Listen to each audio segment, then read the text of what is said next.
Buenas tardes, bienvenidos a nuestro primer evento virtual de la Asociación Colombiana de Historia Económica y Empresarial. Hoy tenemos como invitado al profesor Luis Antonio Orozco en este primer taller de publicación en donde Luis Antonio, que es editor asociado del Journal of Management History, nos va a contar un poco cómo es el proceso de publicación en esta revista académica.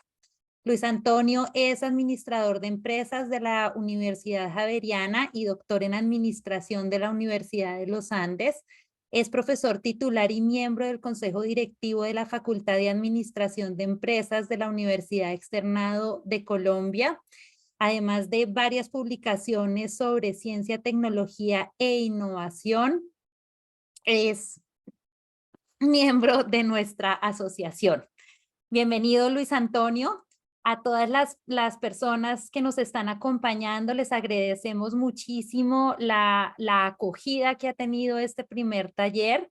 Si ya son miembros de nuestra asociación, gracias por su apoyo. Si aún no lo son, recuerden ser parte de ella. La membresía, los detalles de la membresía los encuentran en nuestra página web. Tendremos el segundo Congreso de Historia Económica y Empresarial en noviembre, del 22 al 24 de noviembre en Cartagena. Y en nuestra página web estaremos publicando todos los eventos que haremos durante este año, porque este es el primero de muchos que ya estamos programando. Este evento será grabado, lo publicaremos en la página web. Les agradecemos por favor que prendan sus cámaras porque la idea es formar comunidad académica e irnos reconociendo. Y si tienen preguntas pueden hacerlas en el chat o levantando la mano virtual de Zoom. Y Luis Antonio, ya le iremos avisando las preguntas. Muchísimas gracias, Luis Antonio, y es todo tuyo el taller. Muchísimas gracias, Beatriz. Muchas gracias todo el esfuerzo que ha hecho la formación de la Academia Colombiana de Historia Económica y Empresarial, de la cual pues me siento muy honrado de hacer parte y de contar con todo el apoyo de esta comunidad que en la medida que podamos ir generando estos espacios podemos conocernos, integrarnos y pues trabajar en pro de nuestros temas de investigación, asociándonos y teniendo la posibilidad de generar contribuciones, y es la idea de lo que les voy a hablar ahora, de un nuevo conocimiento en el marco pues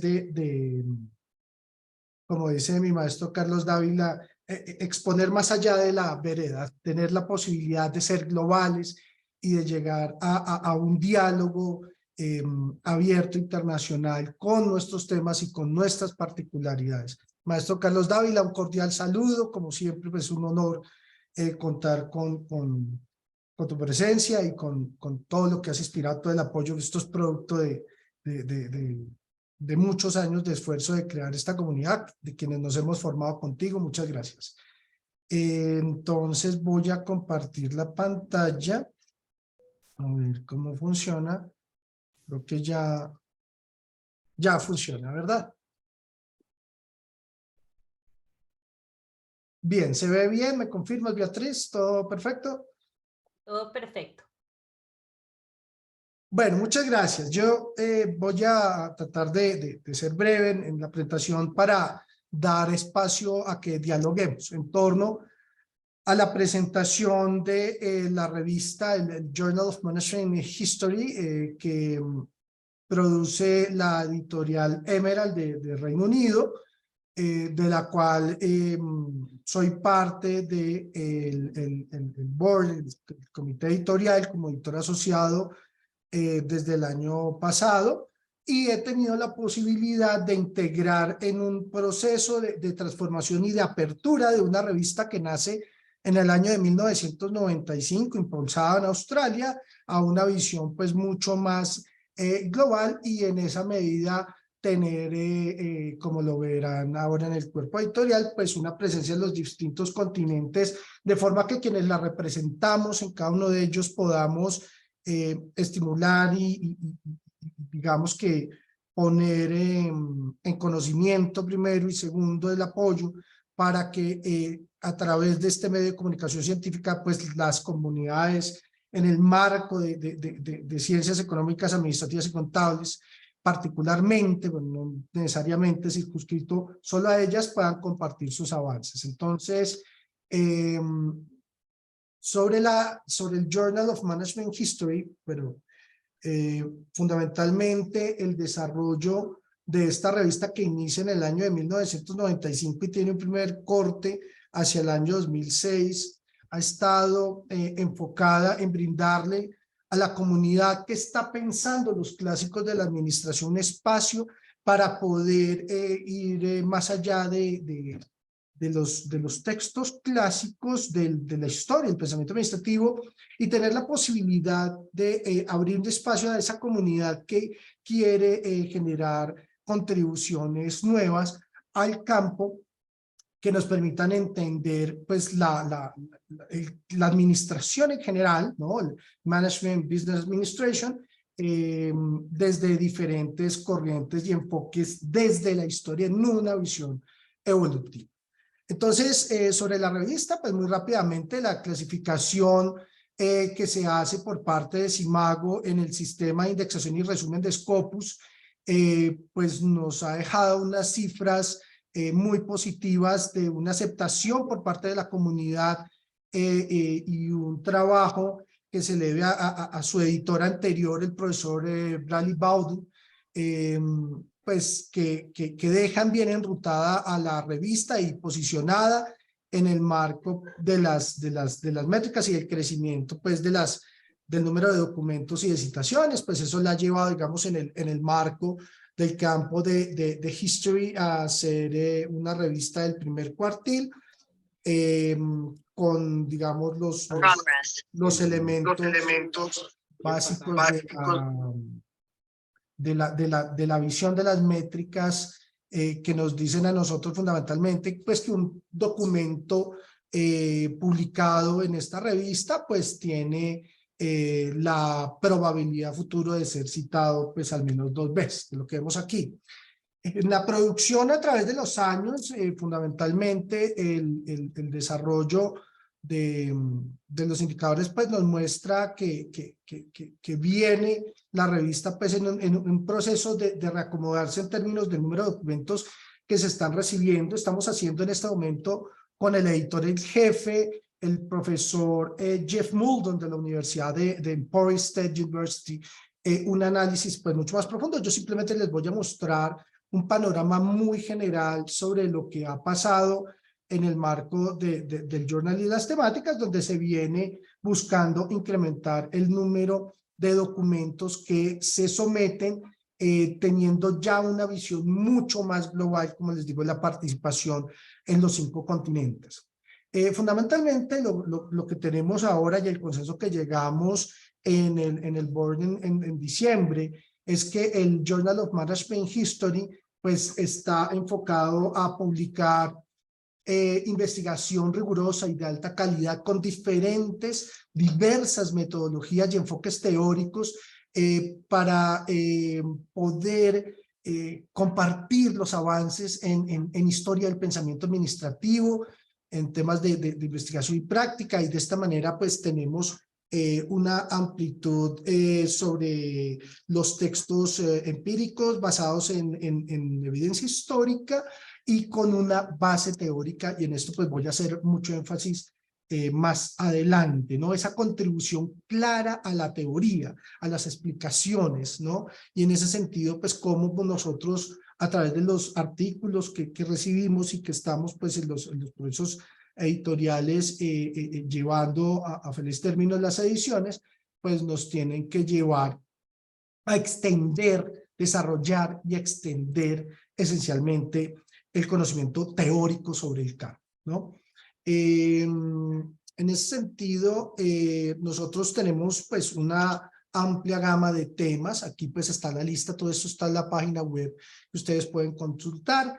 Nos interesan mucho los temas de revisión de literaturas, no solo en los conceptos históricos, como lo hemos declarado acá, sino en la forma como se ha entendido a lo largo del tiempo un concepto, temas de comportamiento organizacional, relaciones laborales, estudios de casos, desarrollo institucional, historias industriales, emprendimiento, género, raza, etnia, factores de diversidad demográfica, la misma gestión, estudios culturales,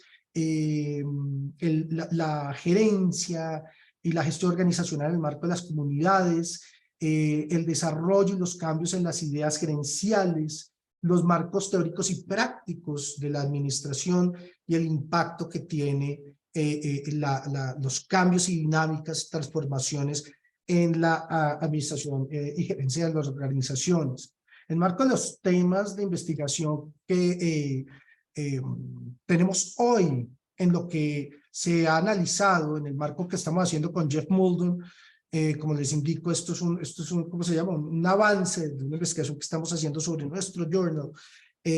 Pues tenemos estos temas sacados de las palabras clave de un análisis que hacemos desde las publicaciones de 2006 a la fecha, que son casi 700 documentos, donde vemos pues un interés importante en temas de teoría de la gestión, tenemos asuntos de religión, tenemos asuntos de responsabilidad social, tenemos el campo de business history, tenemos y emprendimiento, el análisis fuerte de un grupo de trabajo sobre administración científica que seguirá siendo, digamos, una preocupación muy importante, temas de emprendimiento, de innovación, de toma de decisiones, liderazgo, algunos temas sobre los militares, que es un tema muy importante al cual espero referirme al final, y también tenemos pues gestión humana y administración pública, relaciones industriales.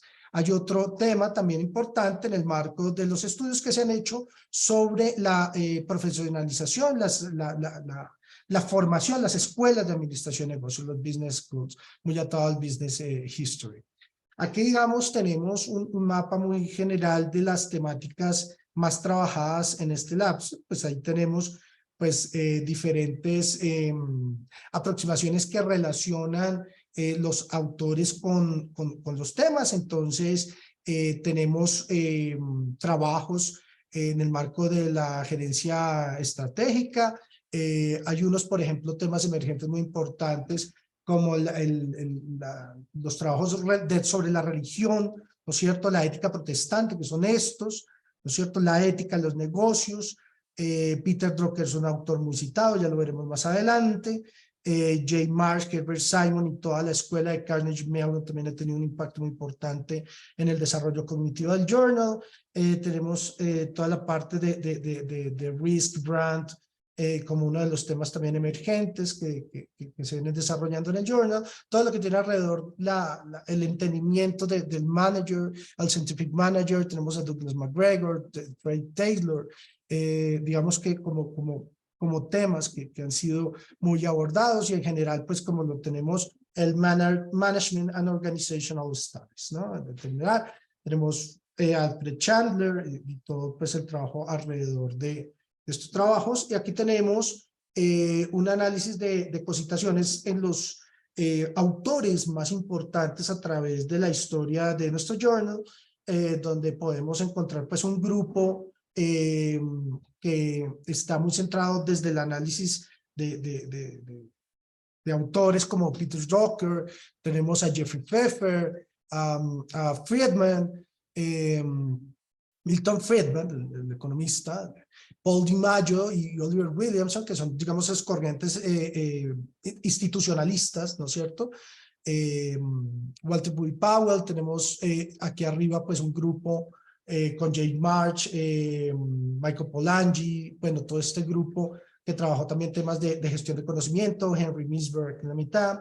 Luego hay otro grupo acá donde pues tenemos autores como Mills, el mismo Bradley Bowden, que era nuestro editor, hoy editor emérito del journal, un gran impulsor a que leemos la posición del journal hoy. Aquí está Jeff Muldoon, todos los trabajos que él ha liderado en el marco de entender mucho mejor ese movimiento de las relaciones humanas, digamos, pues todo este grupo acá. Hay otro grupo de autores marcados por el profesor Daniel Brent, ¿no? De la Universidad de Texas, que digamos con su libro y con su obra, pues también ha marcado una pauta en la formación y en la creación de una historia de la administración, de la gestión en el tiempo. Digamos, una influencia muy grande de los trabajos y los autores alrededor del trabajo de Daniel Brent. Y aquí pues están los trabajos de Novicevic, Buckley y otros autores que están, digamos, más por el lado de organizational behavior y los temas que tienen que ver con el desarrollo, que van a ser autores como George, como Albert Bandura, ellos, digamos, McClelland, en este campo. Bueno, y las fuentes de lo que más, digamos, se ha alimentado de nuestra revista en este lapso analizado, pues está la Academy of Management Review, Harvard Business Review, Strategic Management Journal, la Academy of Management Journal. Aquí están, digamos, los temas más OB, Organizational Behavior, Management and Organization, todos los de Organizational Studies, por supuesto el Business History, y también pues tenemos, digamos, fuentes como el New York Times, Wall Street Journal, que siempre es importante ver también cómo la información de los medios pues ha sido parte importante, la reconstrucción que se ve en las fuentes del pensamiento administrativo, ¿no? Es Business Ethics y todo el campo del Corporate Social Responsibility. Pues el equipo nosotros hoy, Jeff Mulder, como les cuento, los eméritos, David Ledmont y Bradley Bowden, que hicieron pues esta apuesta desde Australia por promover un journal de corte internacional que se ha ido pues logrando y es, digamos, la meta que tenemos ahora nosotros en el marco del trabajo que hacemos en el board, pues con los colegas, ¿no? Con Matteo Cristofaro en Italia, con Jenny Shan en Hong Kong, y bueno, los demás que ustedes ven acá, que pues estamos, digamos, comprometidos con el tema de darle pues una amplitud y un nuevo enfoque al journal, como les he mostrado ahora. Sobre cómo publicar en la revista, fundamentalmente, pues la página tiene las guías, ¿no? Ahí está todo lo que uno necesita saber para seguir los protocolos que exige, pues en sí, la editorial, ¿no es cierto? Claro, están los requerimientos propios del journal que ya les mostraba en términos de nuestra visión hacia el avance teórico, pero en el Author Guidelines está expreso lo que se requiere. Pero lo necesario y lo que creo debemos nosotros dialogar es sobre las ideas y la forma como esperamos nosotros pueda dinamizarse la contribución a través de ver posibilidades en las que los trabajos en los que estamos ahora puedan ser de interés para los fines de la revista. Lo primero, lo he dicho en otros espacios, la ciencia es un diálogo y ese diálogo se intermedia por las revistas científicas y en ese sentido hay que leer a otros.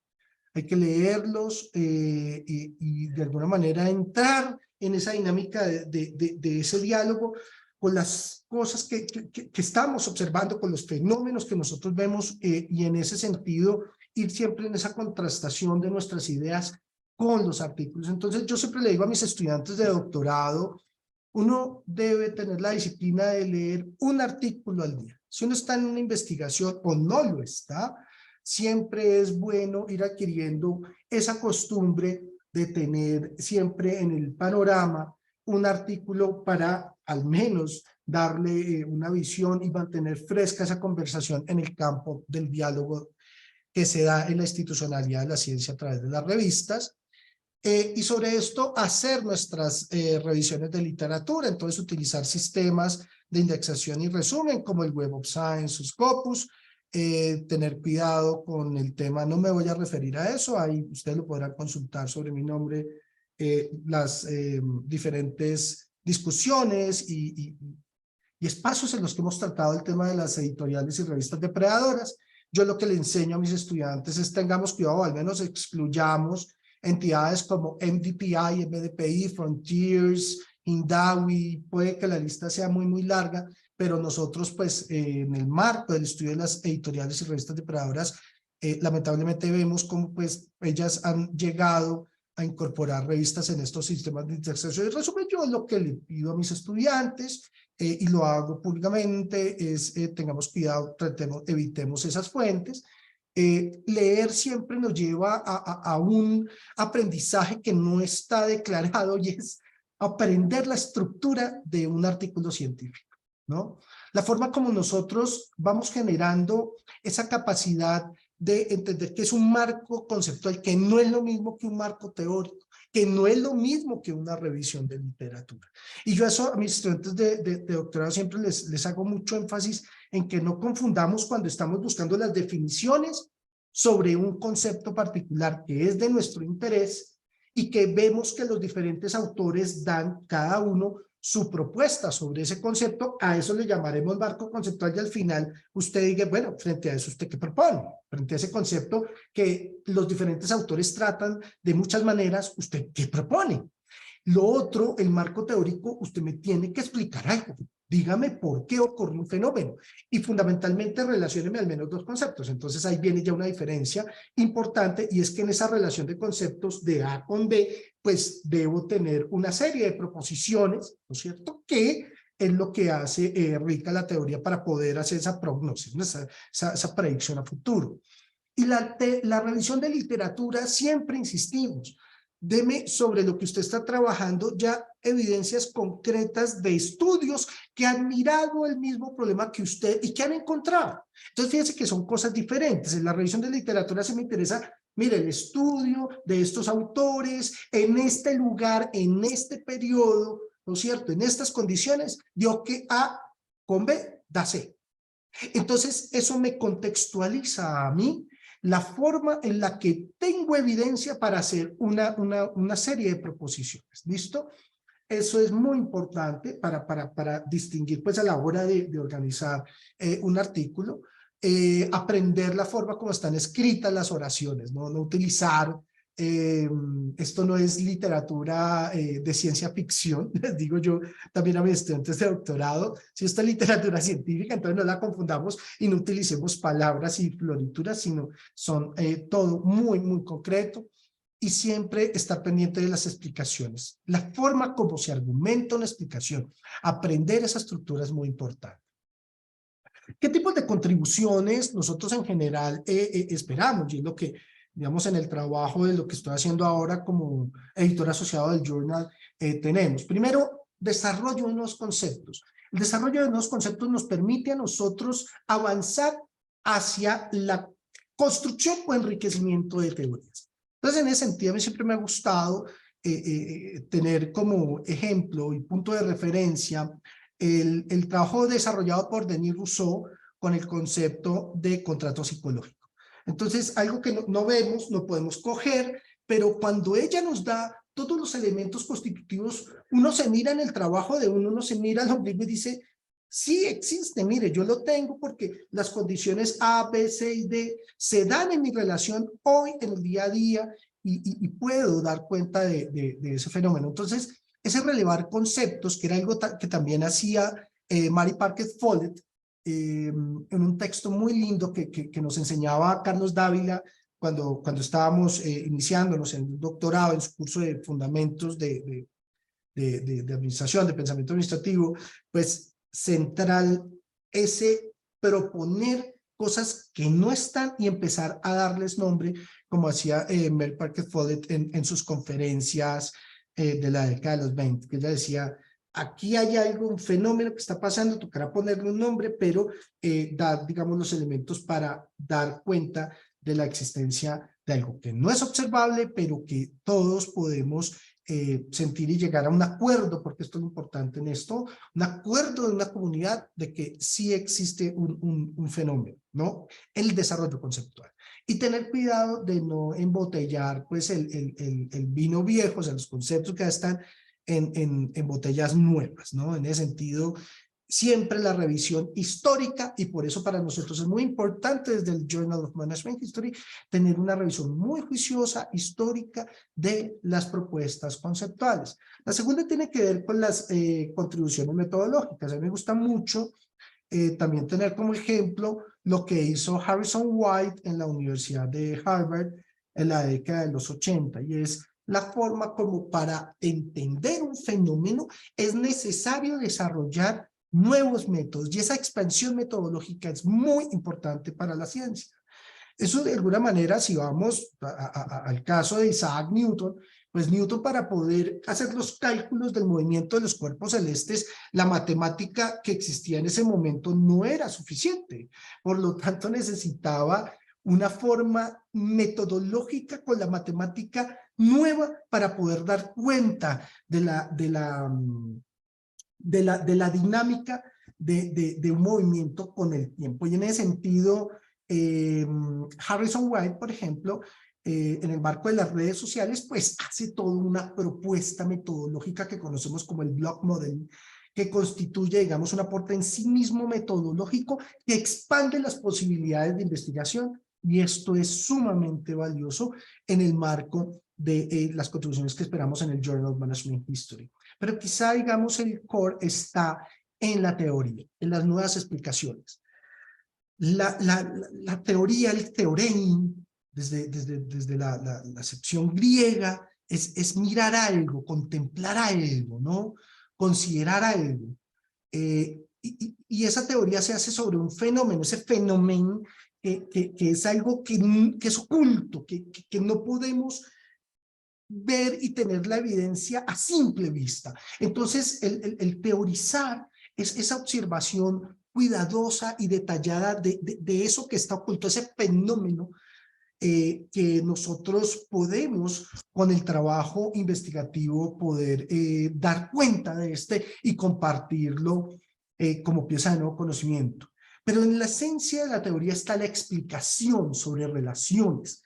¿De qué? De conceptos con los cuales puedo describir ese fenómeno, ¿no es cierto? Ese fenómeno de los griegos, eso que está oculto, que no vemos. Entonces, es muy importante preguntarnos, ¿las proposiciones teóricas actuales me explican de forma suficiente lo que estoy viendo? Cuando yo miro un fenómeno con detenimiento, lo que leo, esa discusión que tengo a través de los textos, de las publicaciones que están, me ayudan a ver y explicar, saber por qué ocurre el fenómeno que veo, o es posible que existan nuevas explicaciones, y es aquí donde viene ese enriquecimiento teórico que me permitan explicar eso que estoy contemplando, esas especulaciones que tengo de forma inicial para proveer una nueva forma de entenderlo. ¿Será que podemos, con lo que observamos y la metodología que estamos utilizando, proponer nuevos entendimientos o añadir nuevos elementos, nuevas formas de comprender un fenómeno de cómo actualmente se entiende? Y ese es, digamos, el sentido en el marco de la teoría. Dígame por qué. Y de esa forma tratemos de cambiar lo que entendemos actualmente, la forma como entendemos un fenómeno, dando nuevas visiones y nuevos elementos para poder saber la causa, como decía Aristóteles, no la causa primaria de las cosas. En ese sentido, la identificación de los problemas de investigación pues va muy de la mano con ver en ese diálogo con los demás, con las publicaciones que ya están, que no hay explicaciones suficientes o satisfactorias, y que yo puedo proponer nuevas que pueden resultar también de confrontar teorías, de tener marcos que ya me explican un fenómeno, pero que al ponerlos conjuntamente no me permiten una explicación única o clara, y en ese sentido uno puede añadir o quitar conceptos o tener la posibilidad de añadir variables y relaciones entre esas variables que conforman el fenómeno que constituye la base de declarar un problema de investigación, ¿no? ¿Qué es lo que no sabemos? Hasta este punto del conocimiento, las explicaciones no son suficientes o satisfactorias, o yo puedo añadir una que no se ha visto, y por lo tanto un problema de investigación es algo esencialmente que no sabemos en el marco teórico se trabaja desde esta lista. Aquí les voy a compartir mi experiencia muy rápido, cómo llego yo al Journal of Management History. Las contribuciones que hemos venido pensando y desarrollando pues desde mi relación con el Journal hace ya 2016, más o menos 2017, cuando lo conocí la revista. Entonces, lo primero es que en el marco de las lecturas, por ese entonces, un colega me regaló este libro. Yo no lo había trabajado, era 2016, me regaló este libro, el libro de Daniel Brain. Yo, alguna referencia, nosotros, digamos, siempre estamos muy agradecidos y muy orgullosos de haber estudiado con el libro de nuestro maestro Carlos Dávila, y era para nosotros, digamos, el marco de referencia. Luego yo trabajé el libro de Claude George, que es un texto clásico que ya lo va a mostrar, pero no había tenido la oportunidad de acercarme al texto que después descubriría es el texto más importante por citaciones, por ventas, etcétera, el más popular en el mundo anglosajón sobre historia del pensamiento administrativo. Entonces me llega el libro de Daniel Brain y me encuentro después, 2016, con este libro. Yo quería, digamos, enriquecer mi curso en el doctorado y luego en el marco del doctorado, porque acabamos de arrancar el doctorado en la Universidad Externado de Colombia, nos lo aprueban, nos da registro calificado 2015 y arrancamos, y yo quería, digamos, fortalecer mucho mi seminario de pensamiento administrativo. Entonces, digamos que todo esto llega en función de generar un panorama más amplio con lecturas que nos dieran a nosotros pues una panorámica de la historia del pensamiento administrativo. Entonces llega a mí el libro de Mudge Witzel, me lo devoré, fue un amor profundo, como pasó con el de Daniel Brain, pero con el de Morgan Witzel es muy especial, en particular porque Witzel citaba mucho, claro, después lo encuentro yo en The Evolution of Management Thought de Brain y Bedeyan, los artículos del Journal of Management History. Entonces me di cuenta que las fuentes base con lo que ellos estaban proponiendo, cosas muy chéveres, nuevas, estaban enfocadas en ese journal. Y vienen también libros como este de Stephen Cummings, profesor de australiano, y su grupo, que tratan de hacer esas contribuciones de formas diferentes de contar la historia del pensamiento administrativo. Este era mi libro base con el que enseñaba yo en el pregrado, tenía pues la lectura base del posgrado. Luego llega el Handbook de Management History que lidera Bradley Bowden, donde pues hay un capítulo muy importante sobre Colombia que propone el maestro Carlos Dávila, que tiene un mensaje muy importante y es la forma como nosotros podemos desarrollar investigación en Management History a partir del Business History, que es muy importante. Lo dejo ahí en el aire para que lo busquen, lo lean, lo interioricen. Es un gran aporte que nos deja el maestro en esta obra. Y teníamos los Journal Management and Organizational History de Taylor Francis y el Journal of Management History de Emerald Publishing. Digamos, en el marco de las lecturas de todo esto, a mí siempre me inquietaba esa visión anglosajona. Yo decía, oiga, por otro lado, yo estoy dedicado a estudiarme vida y obra y fundamentado en el trabajo de Alberto Mayor Mora, de Alejandro López Restrepo.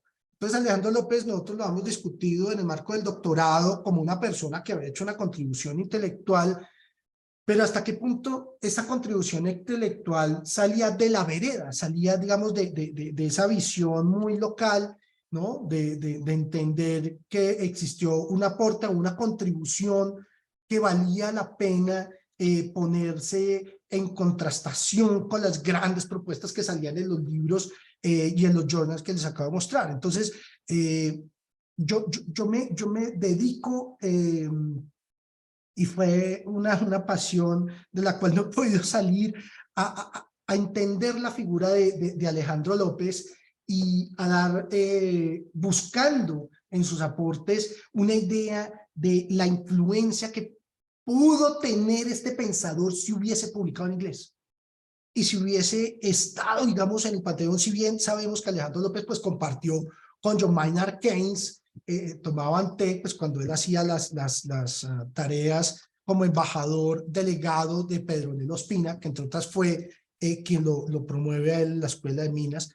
Después hablamos en algún espacio muy al detalle sobre la obra, pero yo me preguntaba, oiga, ¿será que Alejandro López puede ayudarme a contar una versión diferente de la hegemonía anglosajona en términos de que nuestra historia del pensamiento administrativo siempre estuvo marcada por los grandes nombres, ¿no es cierto?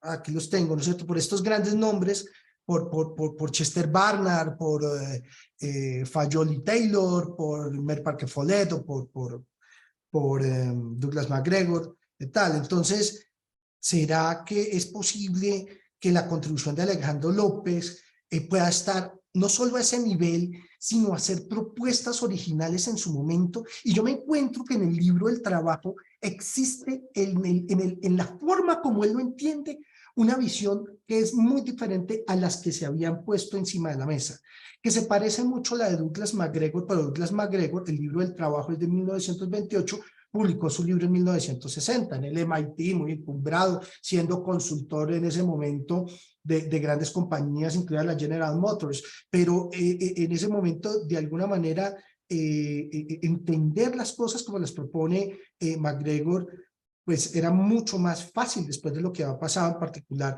en ese movimiento de relaciones humanas, pero no la contribución de Alejandro López en el momento, tiempo y espacio en la que se hizo. Entonces, en ese sentido, me propuse escribir un artículo donde proponía a Alejandro López en el panteón de los grandes pensadores de la administración a nivel mundial, y que su concepción única debería ser considerada antes que la de todos estos personajes, Barnard, Follett, Maslow, MacGregor, inclusive una discusión sobre el mismo Henry Gantt, ¿no?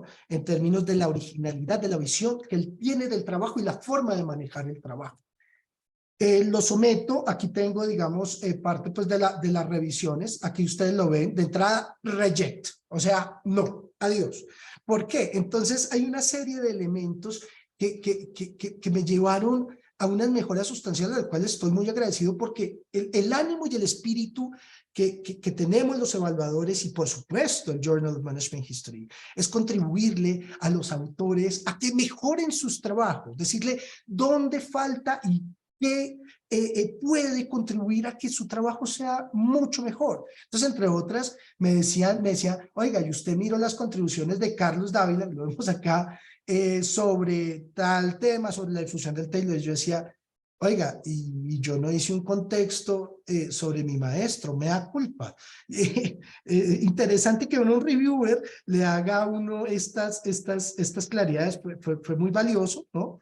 Lo que había hecho Batilazo, etcétera, pero sobre todo el tema, por ejemplo, de decirme, mire, es que usted coge la obra de Alberto Mayor Mora, pues muy bueno, pero hizo investigación de archivo.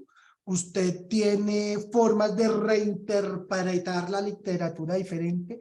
¿Cómo su propuesta puede contribuir a un entendimiento novedoso y una explicación diferente de la concepción del trabajo, de cómo la obra de Alejandro López podría, discutiéndose a profundidad los conceptos que tienen los autores ya clásicos, ya posicionados, ya en el panteón, pues esa visión propia de Alejandro López? Y fue muy interesante porque yo terminé mandándole al evaluador, que nunca supe quién fue, los textos de López. Y le decía, mire, es que aquí López dice esto, aquí López dice esto. Y entonces fue muy importante ese diálogo con los evaluadores para que en este marco de ese panteón de los pensadores clásicos, pues pudiésemos tener, aquí está pues ya la publicación, Alejandro López, considerarlo como uno de los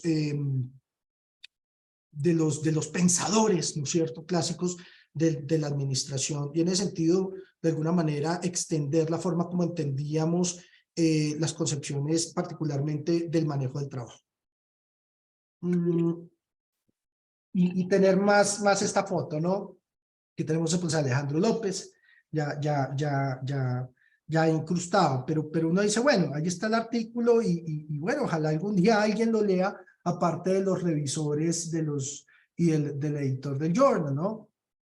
porque de alguna manera la apuesta era como decirles, ojo, porque este señor tiene un concepto particular y se le anticipó a personas como Chester Barnard y como Douglas MacGregor, que digamos, para el mundo anglosajón son intocables. O sea, no me vengas a decir que existe alguien que logró tener una concepción del trabajo como un proceso de autorrealización y de creación de comunidad, ¿no? En el sentido, fusionando las ideas de MacGregor y Barnard, y que había un tipo que integró toda esa vaina y lo usó antes que ellos. O sea, no, eso no puede ser, pero lo fue. Y eso para mí pues fue muy valioso.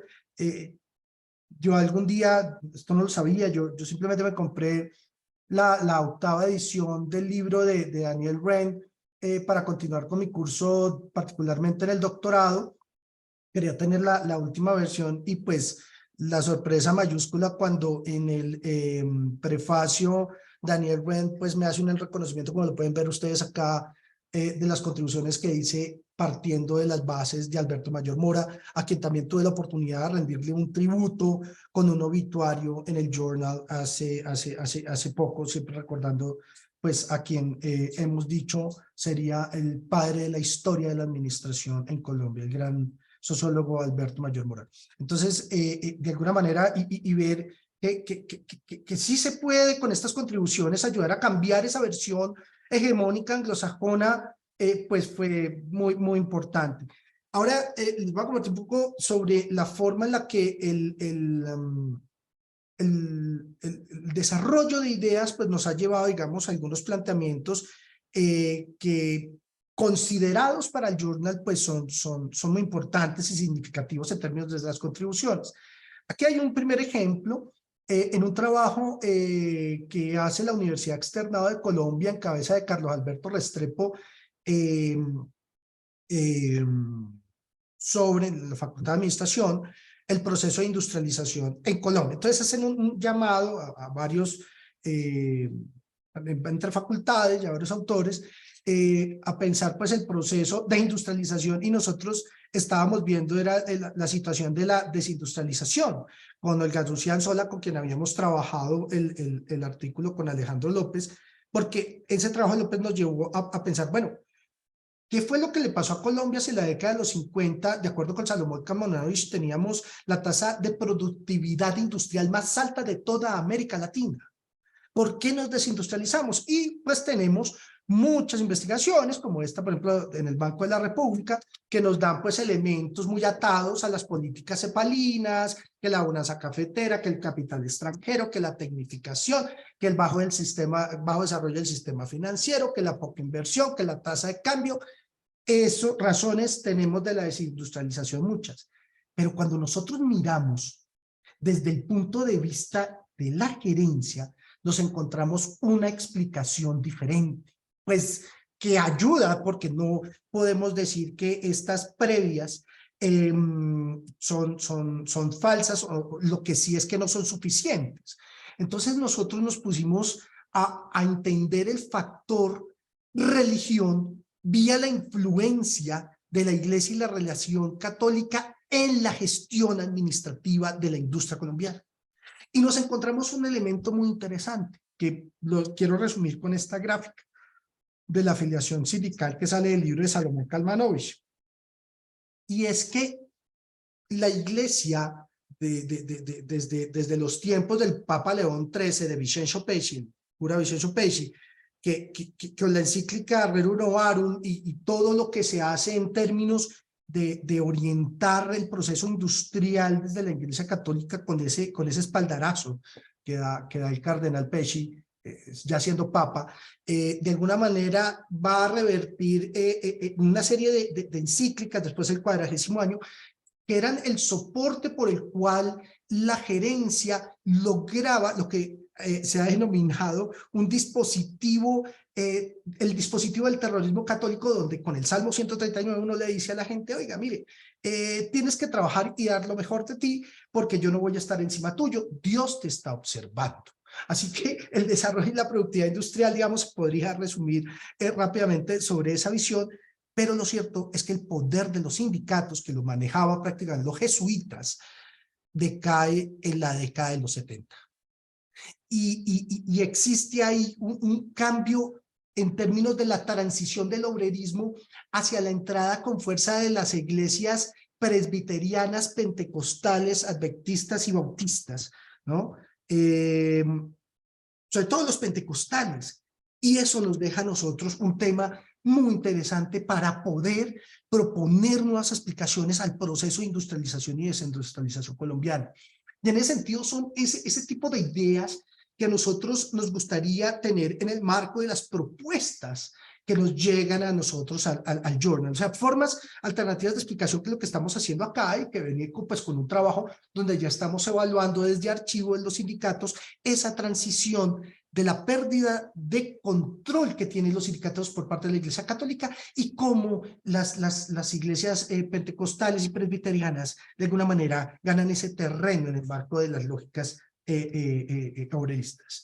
Bien, aquí hay otro artículo que me gusta mucho como visión, digamos, de las cosas que a nosotros nos interesaría recibir en el journal, revisiones de literatura, pero revisiones de literatura, esta en particular, que nos muestra la evolución de un concepto, en este caso, pues el concepto de responsabilidad social corporativa, con los hechos, en una forma de presentación en la que tanto los conceptos que emergen de la academia son transformados por los hechos, pero los mismos hechos que ocurren en el desarrollo económico y social transforman la forma de concebir determinados fenómenos, en este caso el concepto de responsabilidad social corporativa. Entonces, ese tipo de relacionamientos para nosotros son muy importantes.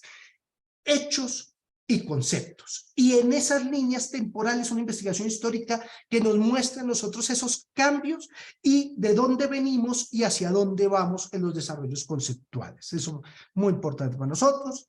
Ahorita pues estamos en esta edición especial que está abierta sobre la historia de la gestión en América Latina y el Caribe. Les haremos llegar y creo colgaremos en la asociación pues el enlace al Call for Papers. Nosotros hemos movido en congresos como Balas, ahorita abierto Cladea, está abierto Cladea, para que manden al track de Management History, historia del pensamiento administrativo, sus trabajos. Nos interesan mucho los procesos evolutivos de cambio y de transformación. Entonces piensen en esta revista como un espacio para que ustedes puedan compartir sus investigaciones en las que dan cuenta de procesos de cambio y transformación organizacional, institucional, guiadas por la acción gerencial. En ese marco, hoy estamos particularmente promoviendo, y esto lo hacemos con Cladea, tres temas principales, no exclusivos, pero tres temas principales donde nosotros quisiéramos tener muchos aportes para poder contribuir a la visión, llamémosla clásica, de la historia del pensamiento administrativo. La primera, civilizaciones antiguas. Cuando nosotros cogemos cualquier libro de historia del pensamiento administrativo o cualquier artículo como el de Pindur, ¿no? Un artículo ya clásico de historia del pensamiento administrativo, siempre nos hablan de los griegos, los egipcios, los babilonios, ¿sí? Pero de los muiscas y de los incas y de los aztecas y de los pijaos y de los quimbayas, y no, de eso no hay. Entonces nosotros queremos conocer cómo eran las prácticas, qué prácticas administrativas de las civilizaciones antiguas nuestras pueden contribuir a una visión mucho más amplia de la historia del pensamiento administrativo. Segundo, los procesos de profesionalización, ¿no? Profesionalización de la administración, pero por supuesto aquí va atado, y es un trabajo que hicimos hace poco en una obra homenaje al gran profesor Frank Safford sobre el desarrollo pues profesional centrado en ingeniería, pero nosotros haciendo una relectura de su obra, particularmente el ideal de lo práctico con Julio Zuluaga, una forma de entenderlo, pero con un marco teórico que es el institucionalismo organizacional, ¿no? Los focos del desarrollo de los estudios organizacionales de la teoría del institucionalismo organizacional para entender los procesos de profesionalización y desde allí explicar, digamos, la forma como el desarrollo de esta profesión antes de la llegada de las escuelas de negocio, pues ya había surtido un camino importante. Entonces, ese tipo de contribuciones para nosotros son muy importantes. En eso pues estamos ahorita con el profesor Julio Zuluaga, también discípulo, con Carlos Dávila, del doctorado de Administración de los Andes, pues avanzando. Y las influencias ideológicas, no solo la religión, como ya les he mostrado en el ejemplo de la investigación que venimos adelantando, sino cualquier tipo de ideología política, de ideología de desarrollo económico, etcétera, ¿no? Cómo esas ideologías influencian. Hay un trabajo que para mí es fabuloso, para mí es una de las lecturas más importantes que tengo en mi sílabus, y es el trabajo de las ideologías gerenciales del control que hacen Berle y Kunda, ¿no? El profesor Stephen Berle y Kunda en el año 92 en el Academic, en el Journal of, no, eso fue en el Administrative Science Quarterly, fue que se publicó esa joya, esa pieza maestra de arte, ¿no? Bien. Contribuciones a la formación. Nosotros tenemos acostumbrados generaciones tras generaciones tras generaciones a enseñarles y hacerles ritual a los personajes como Taylor, como Fayol, como Mayo, ¿no es cierto? Y eso es lo que tienen pues nuestros rituales curriculares ya impostasiado. Yo creo que es hora de impulsar una contribución que le permita al estudiante colombiano y latinoamericano tener orgullo propio. Es decir, aquí, como en el caso de Alejandro López, tenemos personas que desarrollaron ideas, empresarios, por ejemplo, que es algo que aprendí de Carlos, que con sus prácticas gerenciales también marcaron rutas y desarrollos. El caso de Almacenes Ley, ¿no es cierto? Y lo que se hizo en el marco del Catalán y Carulla y Luis Eduardo Yepes, etcétera, ¿no? Segundo, la utilidad práctica, porque es que poder pensar el futuro necesita una reflexión histórica y saber de dónde venimos, identificando nuestras trayectorias, nuestra historia, nuestras formas particulares y características de pensar y desarrollar la práctica administrativa. Podemos pensar y proponer hacia futuro. Entonces, para nosotros es muy importante que este marco de la historia, que siempre uno dice, bueno, la historia ahora quedan echando cuentos del pasado y eso, ¿para qué me sirve para el hoy? En la medida que usted no entienda el desarrollo que ha tenido un concepto, una ideología, todos los temas que hemos abordado acá, temporalmente, históricamente, pues muy difícilmente podrá tener una visión holística y materia para poder pensar propuestas gerenciales a futuro. Por último, quiero contarles pues este caso de mi estudiante doctoral que ya pues está perfilado para graduarse, Ricardo Perilla, profesor de la Universidad del Tolima. Ricardo Perilla viene trabajando los temas de transformación digital. Ya tuvimos pues una publicación en una revista nacional, en Cuadernos de Administración, que edita también un maestro mío en la Javeriana, el profesor Florentino Malaver. Allí tuvimos la oportunidad de una edición especial en el marco de la pandemia de hablar de temas de transformación digital y la innovación, pero siempre, digamos, esa preocupación por la innovación organizacional y la innovación de modelo de negocios, y eso cómo se entiende.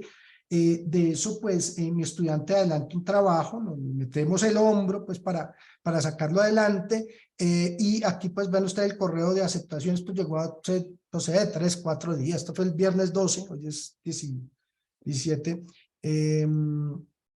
y es un journal que auspicia una asociación internacional, la Asociación Internacional de Profesionales de la Innovación, con uno en Scopus, con todos los pergaminos.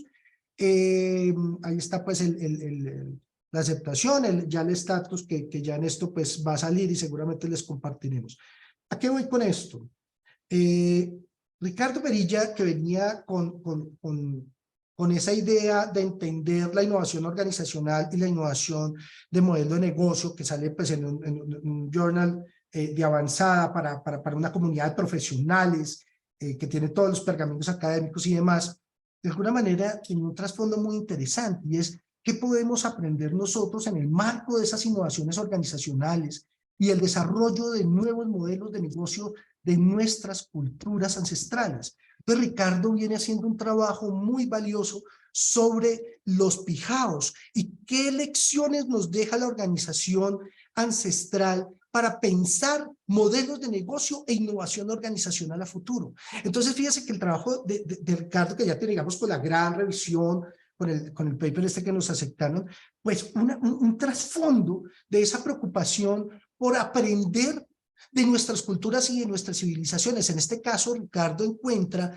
que la organización democrática y todo el discurso alrededor de esa idea de que la democratización o el ejercicio de la democracia en las organizaciones puede enriquecerse y puede estudiarse para pensar nuevos modelos de negocio, innovaciones organizacionales con prácticas que tenían los pijaos. Una en particular que discutíamos hace poco, de cómo los pijaos no necesitaban un zipa o un saque, como si ocurría con la comunidad de los muiscas, ese líder, ese quemuenchatocha, ¿no? ese tisquesusa, ¿no? O el mismo Nemequene, que eran personas casi sagradas, sino que en la comunidad de los pijados el liderazgo se rotaba dependiendo de la actividad.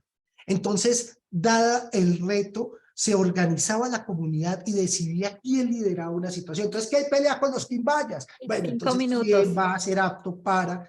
Y esos aprendizajes son sumamente importantes. Y con esto voy cerrando. Contribuciones recientes, esto pues lo saco anoche terminando de preparar esta conferencia, que nos atan a nosotros. Aquí tenemos la última edición del Journal of Management History, donde se está promoviendo, por ejemplo, este artículo que se aceptó el fin de semana, dice, donde la economía y la gerencia se conectan. Entonces, estamos muy abiertos para que sus contribuciones en el marco de la historia económica puedan seguir, digamos, esta línea, la cual estamos muy abiertos en el journal, y temas pues como este, ¿no?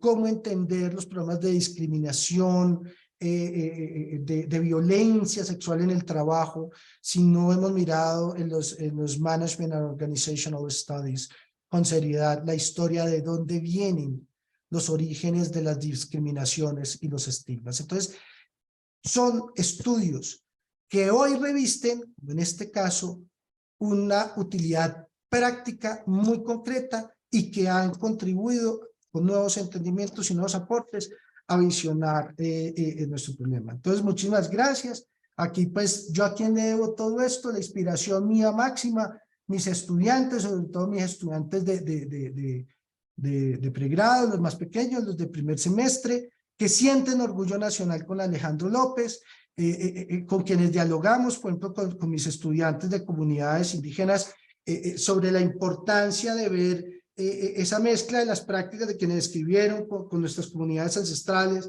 de ese diálogo de saberes para poder hacer una contribución al desarrollo del pensamiento administrativo.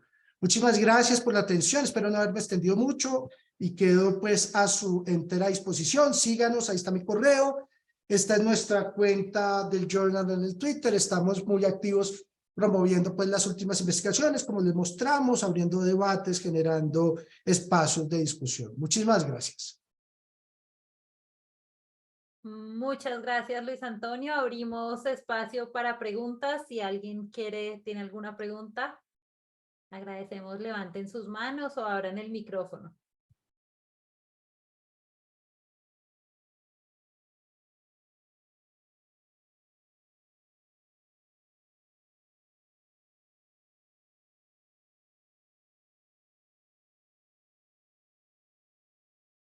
Bueno, muy bien.